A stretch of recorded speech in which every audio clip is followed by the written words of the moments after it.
بسم اللہ الرحمن الرحیم۔ الحمدللہ ایک بار پھر پوری دنیا کے اہل الحدیث کا عالمی اجتماع کالا شاہ کاکو میں 8-9 مارچ کو جو منعقد ہو رہا ہے، اس میں شرکت کے لیے انگلینڈ سے میرے سمیت بہت سارے لوگ الحمدللہ آ رہے ہیں، پہنچ چکے ہیں،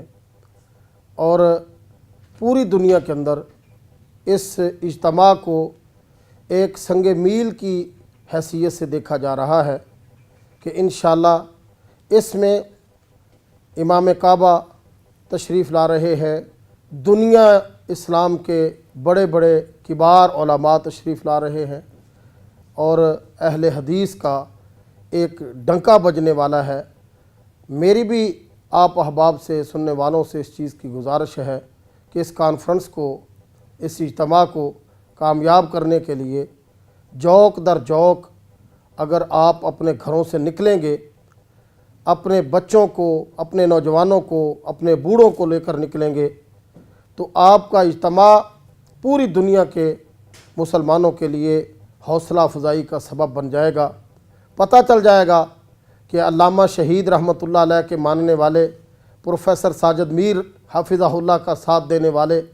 حافظ عبد الکریم حافظہ اللہ کا ہاتھ بٹانے والے دنیا کے اندر یہ پیغام دے رہے ہیں کہ ہم ایک ہیں اور ہم ایک متحد ہو کر آگے چلیں گے، اور دنیا کو یہ بات بتا دیں گے کہ مسلک اہل حدیث ہی، قرآن و سنت پر چلنے والوں کا مذہب ہی اصل میں اسلام کا پرچار ہے اور اصل اسلام کا چہرہ ہے۔ اسلام کا حقیقی چہرہ روشناس کروانے کے لیے اس اجتماع میں شرکت ضروری ہے۔ میرے سننے والے احباب، میرے دیکھنے والے احباب، UK کے لوگ، دنیا کے لوگ، پاکستان کے لوگ،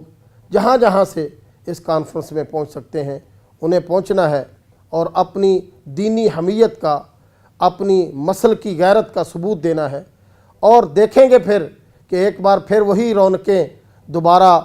اہل حدیث کے اجتماع میں نظر آئیں گی کہ ساری دنیا کی نظریں ہیں جس پر کہ مسلک حقہ کے لوگ ایک جگہ پر جمع ہیں۔ اللہ ہمارا حامی و ناصر ہو۔ کارواں دعوت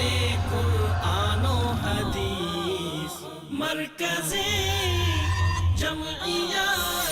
اہل حدیث پاکستان۔